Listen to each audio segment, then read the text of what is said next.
안녕하세요. 인지과학자 김상균입니다. 저는 현재 경희대학교 경영대학원에서 교수로 근무하고 있습니다. 이번 시간에는 내가 원하는 게 무엇인지를 좀 들여다보도록 하겠습니다. 그 관점을 기술이 무한정 발전하고 있는 인공지능 시대에 우리의 마음에 무엇이 담겨 있는지 기술의 관점으로 한번 풀어보도록 하겠습니다. 제가 만든 그림인데요. 뭔가 SF 영화의 한 장면처럼 보이실 겁니다. 많이 나오는 설정이죠. 황폐화된 지구 위에 어떤 사람이 우두커니 좀 외롭게 서 있습니다. 제가 만든 설정은 이런 거예요.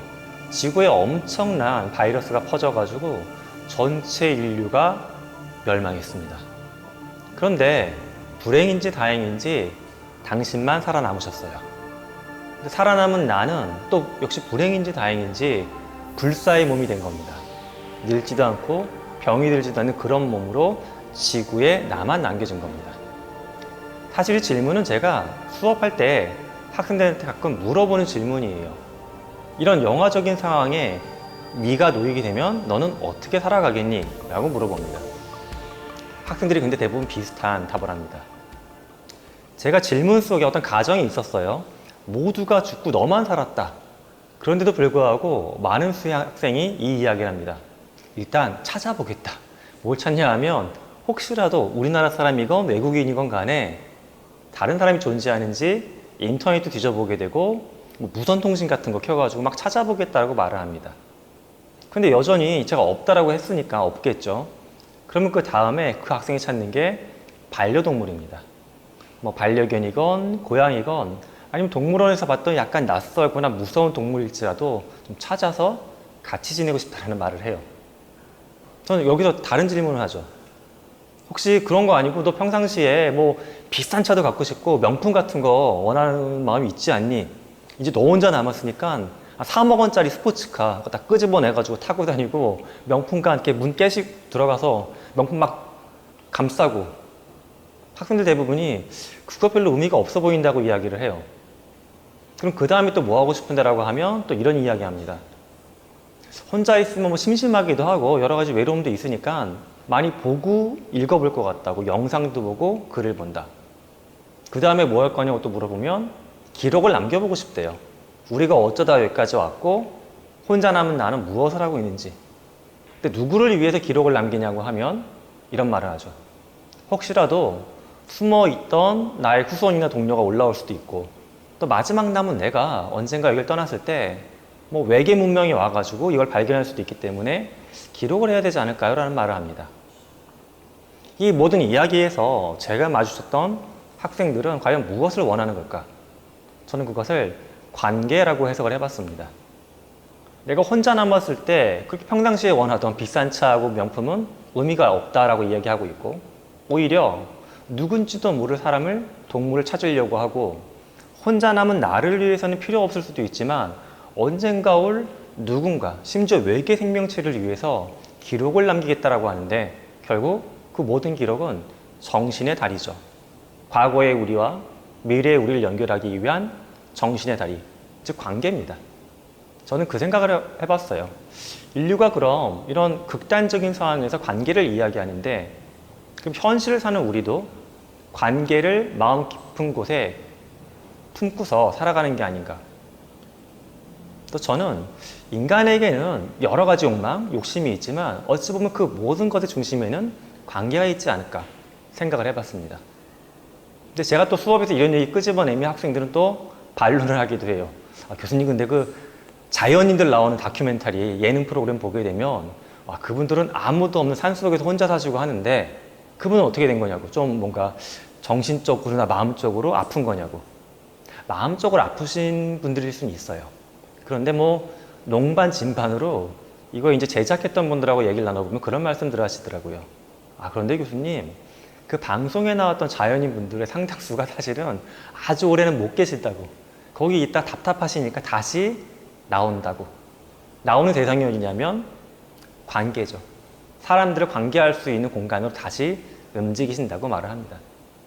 즉 우리는 이 관계 속에서 많은 아픔도 겪고 슬픔도 느끼지만 그 관계를 벗어버리지 못하는 게 우리의 본질이 아닌가 생각합니다.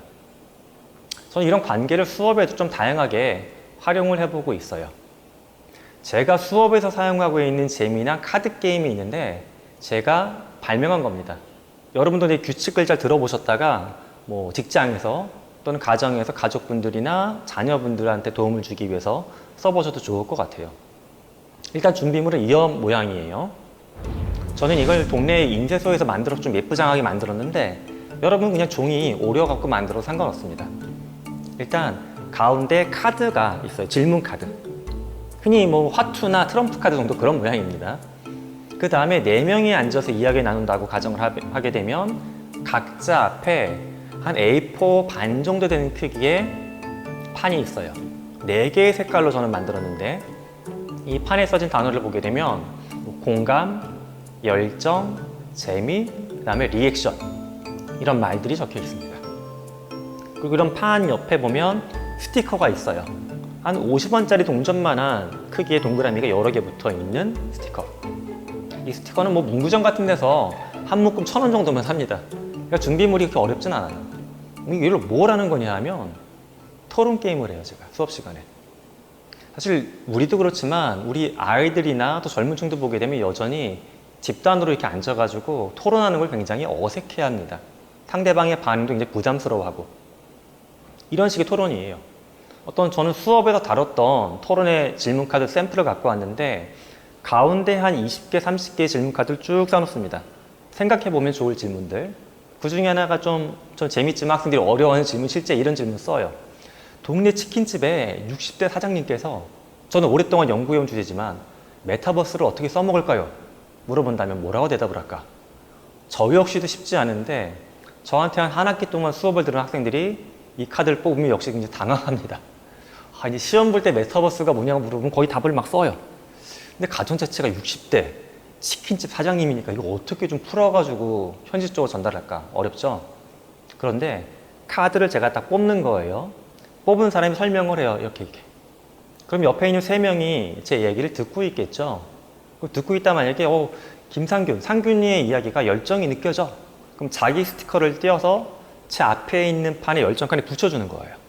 옆에 있는 친구는 열정은 모르고 재미가 있다 하고 말하는 게 재미. 또 이 친구는 공감이 돼. 나도 네 의견하고 비슷해. 공감 스티커 저희 딱 붙여주는 거예요. 근데 또 우리가 대화할 때 보게 되면 제 입장에선 저랑 같이 이야기 나눈 동료들이 이걸 잘 들어주고 뭐 리액션도 있어야 말할 때 흥이 나겠죠. 그러니까 전 제 얘기를 할 때 딴청 부리지 않고 잘 반응해줬던 동료들한테 제 스티커를 띄어서 리액션에 이렇게 붙여주는 거예요. 너하고 넌 잘 들어줬고 너는 솔직히 좀 안 들어줘서 약간 섭섭해. 그럼 2명한테 붙여주는 겁니다. 제가 이거를 한 10대 학생들부터 60이 넘으신 뭐 정치인들이나 어르신들한테도 해봤었어요. 근데 모든 분들이 처음엔 되게 낯설어요. 이런 방식으로 이야기 나눠본 적이 없거든요. 근데 막상 해보면 규칙이 굉장히 단순하고 모든 분들이 100% 재미있어 하십니다. 대화가 막 신나게 발생이 돼요. 그럼 마지막에 이런 식으로 이제 정리가 되는 거예요. 어떤 사람은 뭐 재미하고 공감의 스티커를 많이 모으고 어떤 분은 리액션하고 열정, 그러니까 열심히 반응하는 분인데 재밌다는 반응은 거의 못 갖고 끝나기도 하고. 자, 그런데 이 규칙을 설명을 하고서 이제 오늘 이렇게 1시간 동안 이야기 나눠보자 라고 하면 학생들이 거의 매번 저한테 물어보는 질문이 있습니다. 교수님 근데 규칙은 이해했는데요. 이거 그럼 승리 조건이 어떻게 됩니까? 라고 물어봐요. 이기는 조건. 사실 제가 그 부분을 얘기를 안 하고 그냥 시작을 하거든요. 근데 저는 그 질문이 참 슬픈 것 같아요. 승리한다라는 거는 어떤 개념이냐 하면 지금 4명이 앉아서 이야기하는 관계 속에서 경쟁이 있다라고 생각하는 겁니다.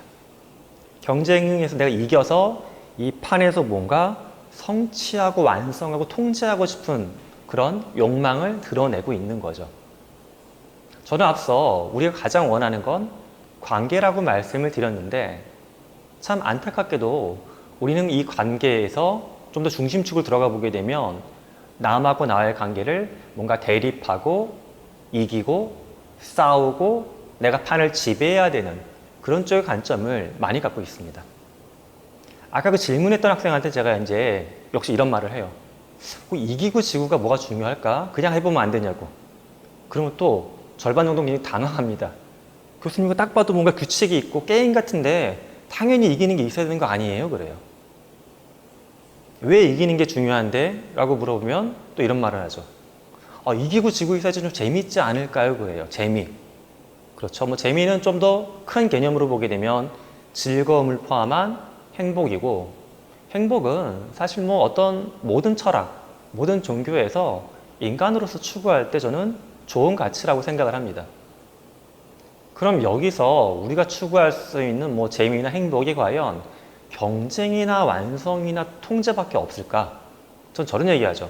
아까 스티커, 이따가 진행해 보면 알겠지만 또 스티커를 떼어서 붙이고 할 때 끝나고 난 다음에 다시 물어보는 거예요, 제가. 즐거웠지 않았니? 즐거웠다라고 해요. 내가 뭔가 이야기했는데 동료가 반응해서 리액션 스티커 붙여주면서 굉장히 마음이 좋았어요. 또 내가 이야기했는데 동료가 공감돼, 나도 그 생각이 정말 맞는 것 같더라고 스티커 붙여주니까 마음이 좋았대요. 즐거웠대요. 거기서 우리가 느끼는 재미는 사실은 경쟁이 아니에요. 경쟁을 해가지고 이 친구한테 스티커 붙여줘서 내가 질 것 같으면 안 붙여주겠잖아요.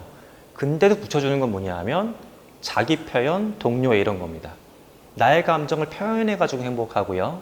우리가 동료로 뭔가 유대의식이 생기면서 거기서 나는 혼자가 아니구나라는 행복감을 느끼는 겁니다. 이 부분 다시 한번 짚어보면 그렇죠. 인간이 느끼는 재미나 즐거움을 저희와 같은 인지과학자들은 보통 한 20개, 25개 이렇게 나눠가지고 연구를 합니다. 참 안타깝게도 많은 국가에서 이런 재미가 성인이 되어갈수록 점점 한쪽으로 편향됩니다. 특히 급속한 어떤 성장과 경쟁 구도에서 이 산업을 완성해왔던 우리나라의 어른들, 성인들을 보게 되면 그런 성향이 좀 더 강합니다.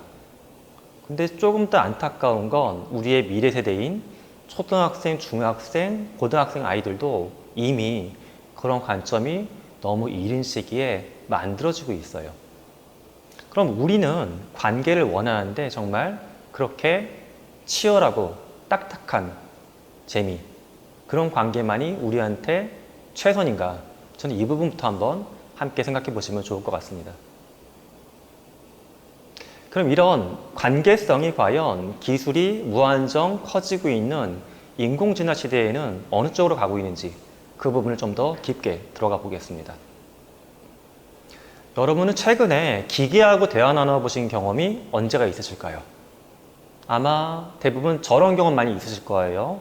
우리 집에 있건 뭐 가족, 다른 친구분이나 동료분 집이나 또 사무실 방문했을 때 인공지능 스피커, 검은색 스피커가 있었고 얘한테 말을 시킬 수가 있어. 또 스마트폰에 있는 어떤 앱이 있죠. 뭐 시리나 빅스비아 같은 거. 대화를 하셨어요. 오늘 날씨, 또 TV 꺼, TV 켜. 주로 명령형으로 얘기하거나 오늘 날씨 이런 거는 동사도 안 써요. 그죠? 단어만 던져버려요. 명사만. 그런데 어느 순간부터 조금 더 중요한 작업에 기계가 도입되기 시작했죠. 저는 최근에 가장 많이 마주치는 기계가 키오스크예요. 뭐 어디 건물에 일 보러 갔다 주차비 정산할 때, 식당에서 음식 주문할 때 다 키오스크. 저희 동네에 있는 국밥집에도 키오스크로 주문하고요. 근데 이 기계를 마주치는 사람들의 마음은 다 다릅니다. 일단 기계를 왜 만들었을까? 당연히 경제적인 특성 때문에 그러죠. 비용 합리화를 할 수가 있고 그 다음에 결과를 예측할 수가 있어요. 만약에 주문하는데 손님이 와가지고 메뉴에 없는 걸 만들어 달라고 생떼를 부려. 그러면 주인 입장에서 굉장히 불편하거든요. 손님 그 미안하지만 원래 안 되고 오늘은 더 안 돼요. 그 해줄 수도 있지 왜 그러냐고. 이런 관계를 우리가 피하고 싶은 거예요. 내가 그런 걸 실갱이 하느니 그냥 기계로 되고 안 되고로 나눠버린 겁니다.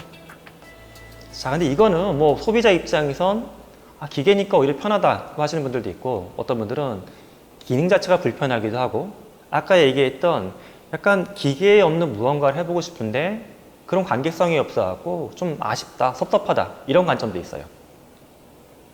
저희 연구팀에서 몇 년 전부터 이거보다 조금 더 다음 단계의 것을 만들어 보고 있습니다.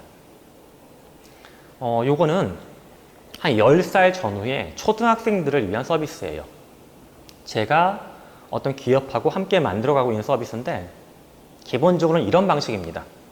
태블릿, 10인치 정도의 태블릿에서 아이들이 키면 그 안에 그 교과 과정의 모든 내용을 다 볼 수가 있어요.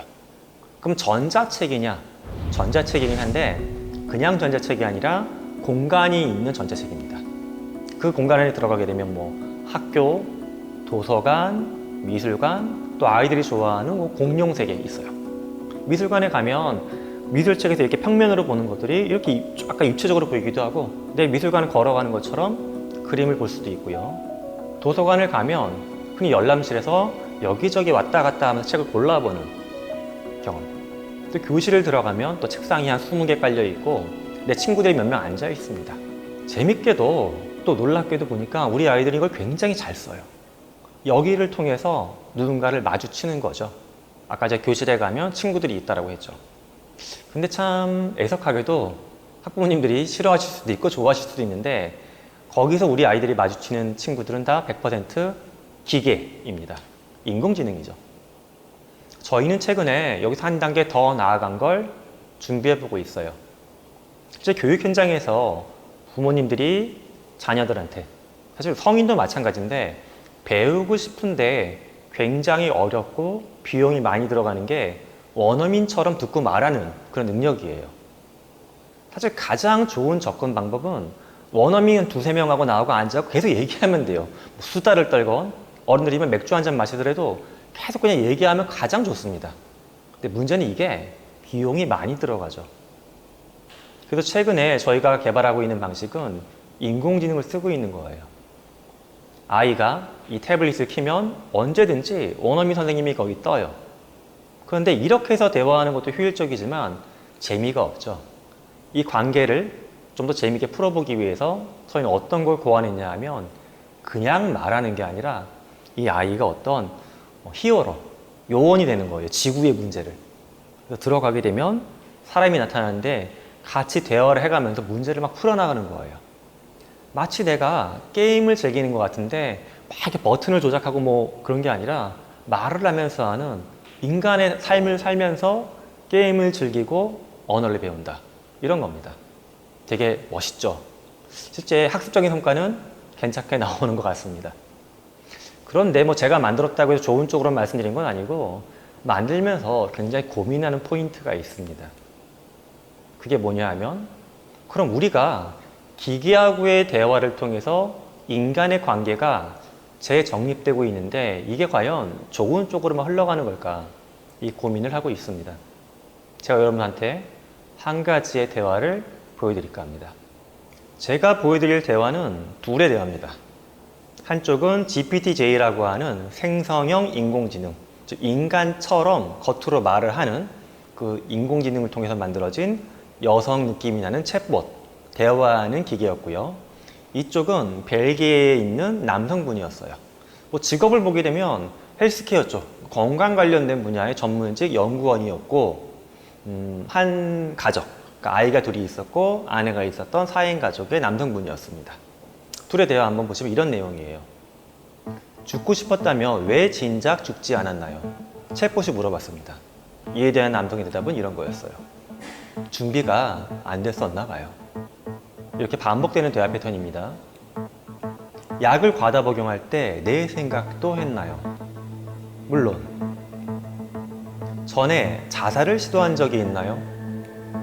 한 번은 당신에게서 계시라고 생각되는 것을 받고 나서 그랬습니다. 그게 뭐였는데? 성경 구절이요.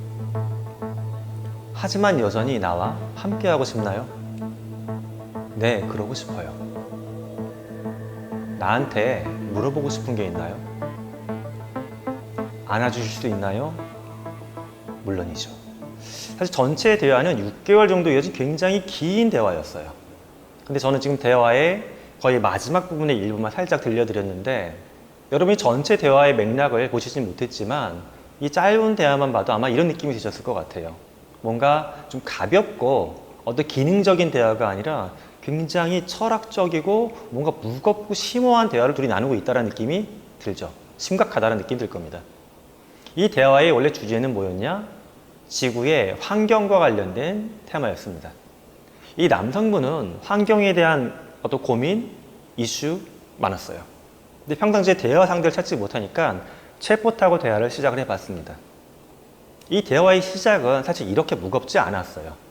누구나 기계와의 대화는 좀 가볍게 시작을 하죠. 제가 앞서 뭐 명령형이다, 명사만 쓴다처럼 가볍게 시작을 했습니다.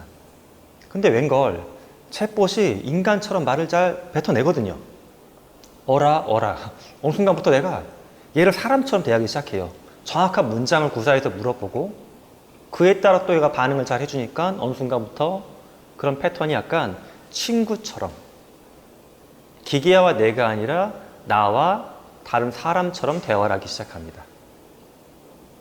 그 다음에 나타나는 패턴을 보게 되면 지금처럼 약간 기대기 시작해요. 약간 나의 스승, 약간 무슨 의사 선생님, 그 다음에 약간 종교적인 지도자, 계속 의지하는 쪽으로 갑니다.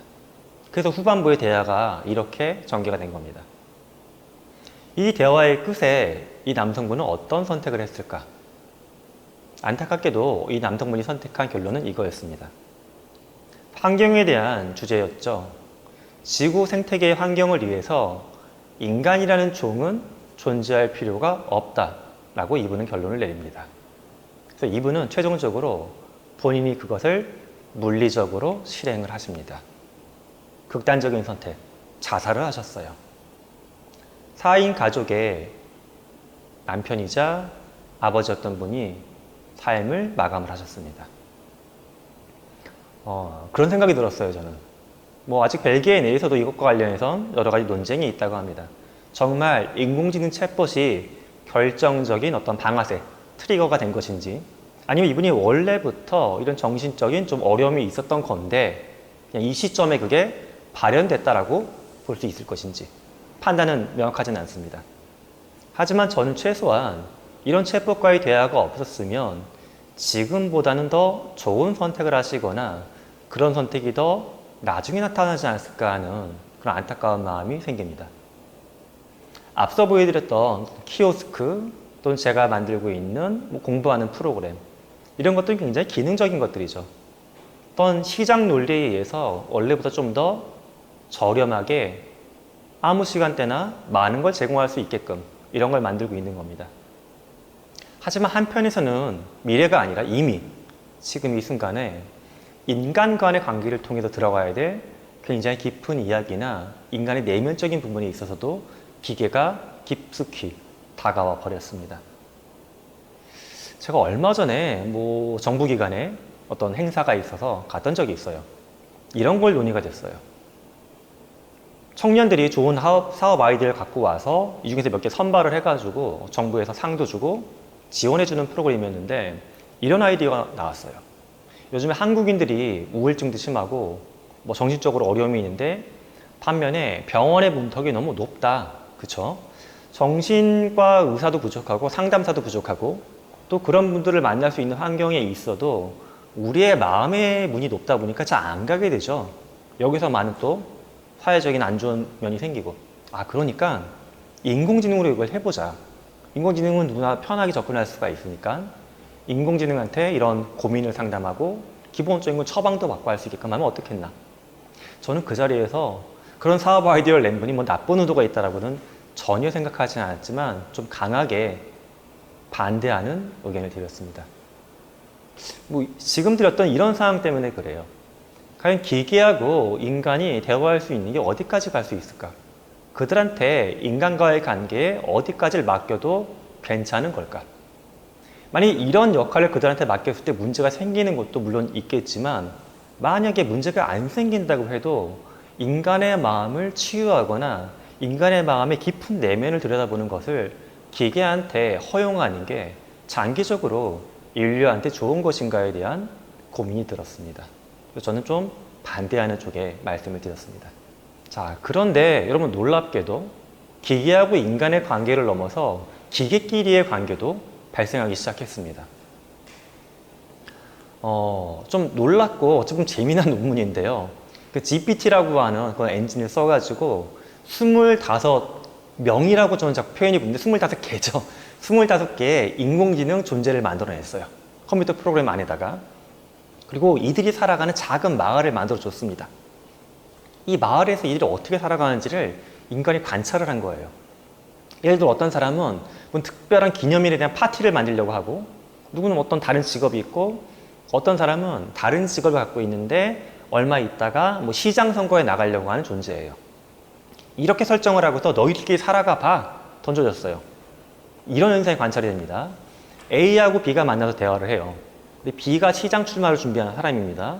그럼 나 출마할 거니까 도와줘 이렇게 대화 되겠죠. 이런 대화 나눠요. 근데 잠시 후에 보면 B는 딴 데로 가고 A가 C하고 대화를 해요. 그럼 A가 또 B에 대한 이야기 꺼냅니다. 너 혹시 B가 시장 출마 나가는 거 들었어? 그럼 또 A씨가 그 얘기를 해요. 없을 때 그 얘기를 하죠. 또 재밌는 건 이거예요. 뭐 누가 와가지고 아까처럼 나 뭐 파티 준비하고 있어. 그러면 또 대화하다가 파티 좋은 거 같아. 나갈게 갈게. 이야기하고서 나중에는 안 가버려요. 우리 그럴 때 있잖아요. 지나가면서 언제 밥 한 번 먹자. 그 언제는 오지 않는 시점이에요. 그죠? 이런 인간, 좋게 말해 인간스럽고 나쁘게 말하면 굉장히 무책임한 그런 관계의 면을 기계들끼리도 만들어내고 있습니다. 물론 그 기계는 인간의 오랜 정보와 의식을 학습한 기계죠. 학습한 기계들끼리 이렇게 살게 만들어 놨더니 인간처럼 살아간다는 거예요. 근데 제가 이제 말씀드린 인간처럼이란 말은 좋게, 아름답게 살아간다는 말이 아니라 인간이 봤을 때 인간인 듯 살아갑니다. 실제 이거를 검토하기 위해서 많은 인간이 개입이 돼서 한 명 한 명 인공지능 존재에 대해서 관찰을 했어요. 이 상황에서 이 인공지능 캐릭터를 만났을 때 이렇게 대화가 발생됐는데 이게 일반적인 인간의 관계 형성하고 비슷한 건지 아니면 딱 봐도 이건 너무 이상한데? 인간 같지가 않은데? 이런 느낌이 드는지를 그냥 인간의 일반적인 기준으로 본 거예요. 뭐 전문적인 정신과 의사나 독특한 직업을 갖고 있는 분이 아니라 일반적인 분들이 보통의 인간의 관점을 갖고 봤습니다. 결과는 놀랍게도 25개의 인공지능 존재가 관계를 맺어가는 모습이 일반적인 인간의 마을과 다를 바가 거의 없다라는 거였습니다. 즉, 인간하고 기계의 관계도 굉장히 깊어지고 미묘해지고 있는데 우리가 만들어 놓은 기계들끼리도 우리가 길만 열어주게 되면 기계들끼리도 관계를 맺어갈 수 있는 상황까지 우리는 왔습니다. 근데 이걸 왜 만들까를 한번 생각을 해봐야 되겠죠. 인간하고 기계의 관계는 우리가 뭔가 경제적으로 편의를 누리기 위해서 이렇게 만든다라고 볼 수가 있어요. 그럼 우리는 우리하고 무관한 것 같은 기계하고 기계하고의 관계를 왜 만들까? 근데 사실 이것도 깊게 들어가면 인간이 원하는 겁니다. 만약에 내가 내 집에서 대화하는 내 비서와 같은 챗봇이 있어요. 그런데 이 기계가 내가 뭔가 구매하려고 하는 물건도 먼저 파악을 하고 나의 취향도 잘 알고 있어요. 그럼 제가 인터넷에 검색을 해서 뭐 최저가 찾고 물건 막 뒤지느니 얘한테 맡겨놓는 거예요. 너 가서 내 대신 물건도 찾아주고 나 3박 4일로 다다음 주에 휴가 가잖아. 네가 한번 일정 찾아봐줘. 나 너희들 잘 알고 있지. 얘가 가서 찾아주는 거예요. 근데 웃기게도 얘도 여행사에서 만들어 놓은 인공지능과 대화를 하는 겁니다. 이게 무슨 미래의 한 장면 같죠, 여러분? 이미 됩니다. 이미 되고요. 특히 글로벌 기업들 중에는 이제 기업에서 이런 작업을 협상 업무라고 하죠. 뭔가 좋은 조건으로 계약을 맺거나 어떤 파트너십을 유지하는 것들, 협상이라고 하는데 기존에는 협상이나 법률이나 심리 등을 공부한 전문가들이 이 영역에 투입이 됐어요. 근데 최근에 보게 되면 그런 사람을 유지하기가 쉽지가 않다 보니까는 인공지능 기계를 이런 업무에 도입하기 시작했습니다. 기계가 협상을 하고 사람이 보조하는 기계가 앞단에 서 있는 것들을 기업들은 만들어내기 시작했습니다. 즉 인간이 그렇게 관계를 원한다라고 이번 강연에 제가 처음부터 말씀을 드렸는데 우리는 그런 관계를 기계를 끼기 시작했고 심지어 인간 대 기계 대 인간이 아닌 인간 대 기계 대 기계의 인간 이런 관계까지도 우리는 만들어내는 상황까지 진화했습니다. 그러면 이런 상황에서 우리의 감정은 어떻게 될까? 아마도 그 생각이 드셨을 거예요. 기계라는 건 사실 인간의 감정, 정서가 굉장히 먼데 그렇게 기계와 관계를 맺으면서 우리가 갖고 있는 감정은 다 말라 비틀어 버려지는 게 아닌가? 그럼 우리는 인간이 갖고 있는 감정의 중요성을 망각하는 건가? 재미난 실험이 있습니다. 어떤 실험을 했냐 하면 여러분들 누군가의 얼굴을 보면 그 사람의 감정이 읽혀지죠. 기분이 어떤지. 이건 별도로 훈련을 받지 않아도 일상적으로 살아가는 사람들은 보편적으로 갖고 있는 능력이에요. 살면서. 근데 이 능력의 차이가 좀 발생합니다. 그래서 어떤 실험이냐. 사람들의 얼굴 사진인데 눈 부분만 도려낸 사진이에요.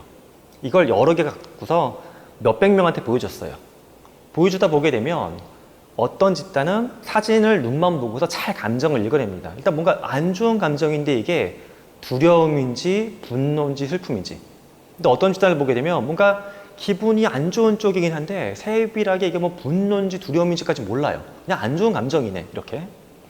이 두 집단, 감정을 잘 읽어내는 분과 읽어내지 못하는 분들을 모아놓고서 이들한테 각각 집단의 작업을 시킵니다.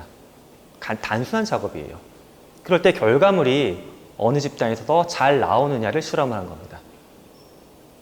예견이 되셨겠지만 감정을 잘 읽어냈던 집단에서 결과물이 잘 나왔어요. 근데 사실 그 다음이 신기합니다. 만나서 무언가를 할 땐 감정을 잘 읽어내는 게 중요할 것 같다는 거 추측이 가능하죠.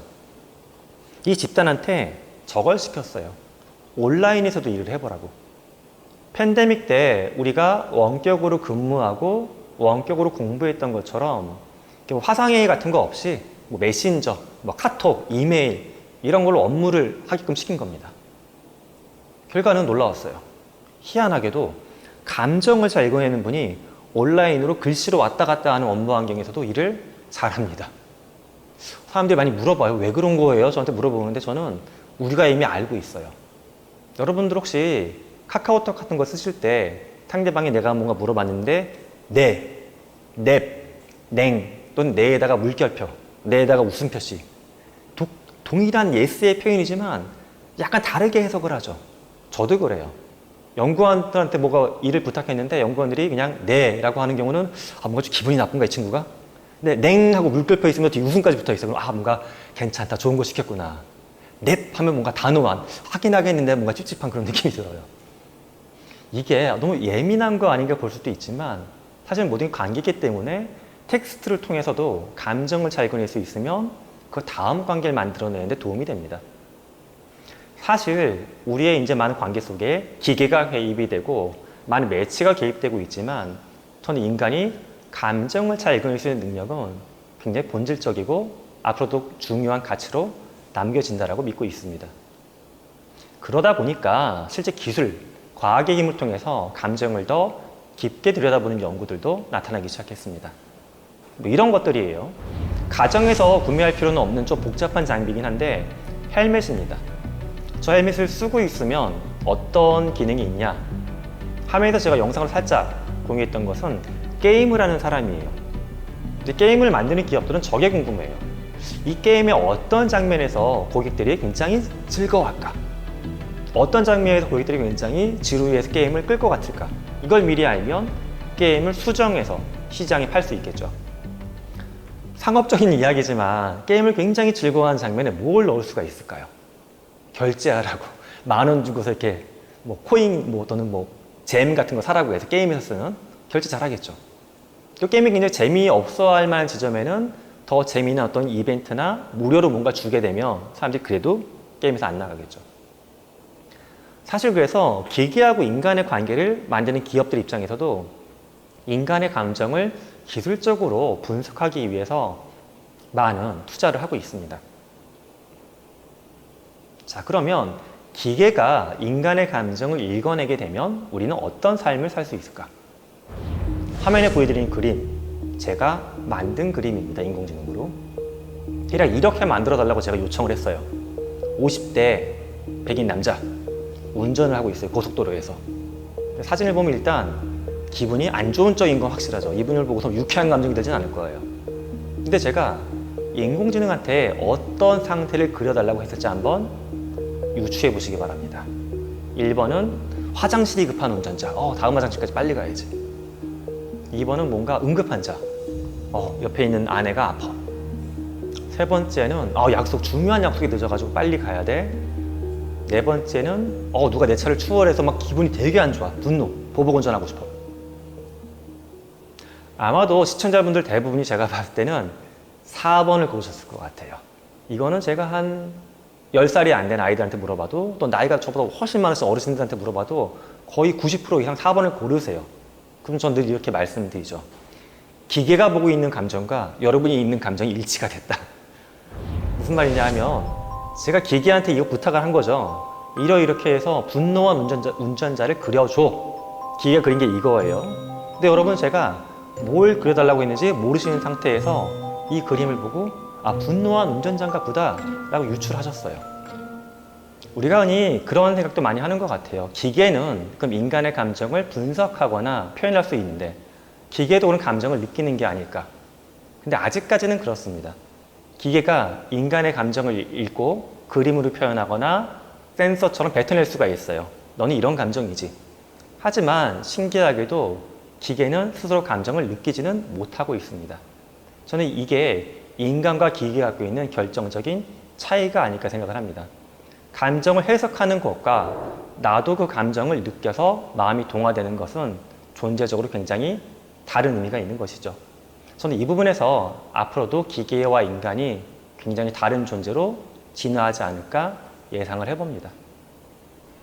기계는 감정이 없지만 인간의 감정을 해독을 하고 표현하는 인풋과 아웃풋은 되는 거예요. 내부적으로 느끼지는 못하지만. 그러면 질문을 좀 추가해 보겠습니다. 만약에 여러분의 자동차 안에 이런 기능이 들어온다라고 가정을 해보시죠. 지금처럼 감정을 읽을 수 있는 기계입니다. 이미 우리가 타고 있는 자동차에는 블랙박스 같은 거에 카메라가 달려져 있죠. 그런데 놀랍게도 여러분들 스마트폰, 구형도 괜찮아요. 그 정도의 카메라와 이 정도의 기능만 있어도 이 사진 찍은 걸 가지고서 여러분의 감정이 어떤지를 대충 유추가 가능합니다. 기술적으로. 그러면 자동차에 붙어있는 카메라가 내 감정도 판단할 수가 있겠죠. 만약에 제가 과속을 하고 있는데 140km 정도 달리고 있어요. 근데 차가 제 감정을 읽었더니 뭔가 공포야. 그러면 이제 응급환자하고 관련된 감정이거든요. 그러면 지금은 놔둬도 돼. 인간이 알아서 판단하겠지. 그런데 감정을 읽어봤더니 분노야, 명확하게. 그러면 이건 굳이 필요 없는데 속도를 높인 거니까 차가 제어하는 거예요. 속도를 100km 아래로 떨어지게끔. 기술적으로는 가능합니다. 비슷한 예로 뭐가 있냐 하면요. 해외에서는 음주운전을 예방하기 위한 장치로 알코올이 분석이 되면 시동이 안 걸리는 자동차가 나와 있어요. 국내에서는 근데 법적으로 아직 도입을 안 한 겁니다. 그럼 이건 어때요? 지금 말씀드렸던 거. 차가 인간의 감정을 읽어내서 개입하는 것들. 굉장히 반반 나눠지더라고요. 제가 많은 분들한테 여쭤봤더니. 어떤 분들은 기계가 인간의 감정을 읽는 게 왜 나쁘냐. 이렇게 해서 분노 운전을 제어할 수 있으면 우리는 훨씬 더 안전한 사회를 살아갈 수 있다. 어떤 분들은 그 결과가 좋건 나쁘건 간에 인간과의 관계고 인간이 판단하고 책임져야 될 문제인데 기계가 개입하는 건 굉장히 좋지 않다라고 말씀들을 하십니다. 답을 갖고 있지는 않습니다, 제가. 다만 이 부분에서 우리는 인간이 내리는 판단이 어디까지 괜찮은 건지 또는 인간만이 판단할 수 있는 건지 그런 부분까지도 한번 생각해 봐야 되지 않을까 하는 의견입니다.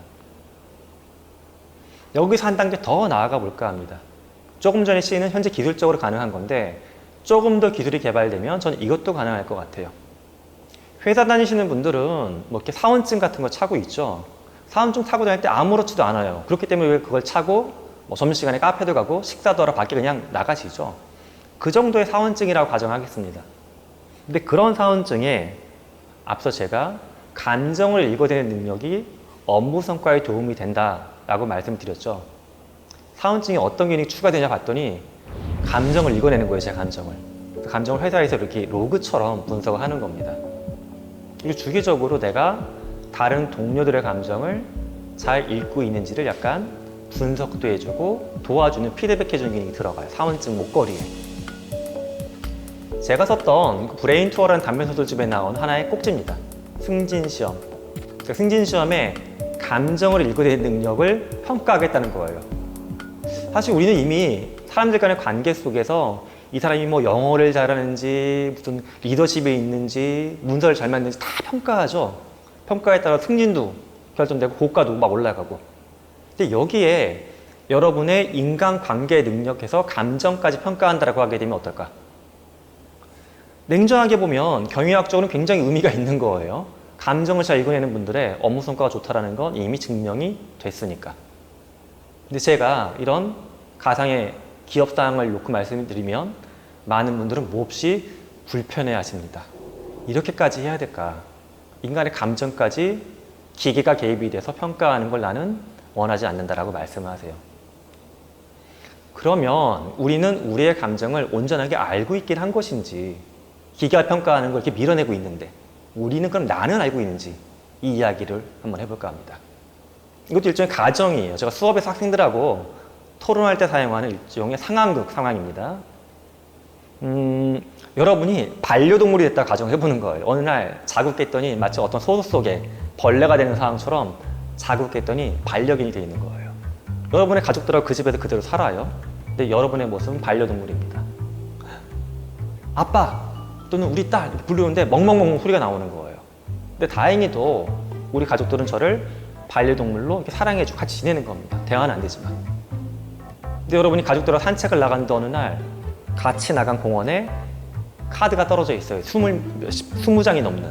근데 카드 하나하나 이런 단어가 써 있는 겁니다. 지금처럼 뭐 존경, 유의, 분노, 불안, 즐거움, 향수, 슬픔, 만족. 우리가 느끼는 일반적인 감정들이거든요. 이 감정 카드를 써야 되겠다 생각이 든 거예요, 이제.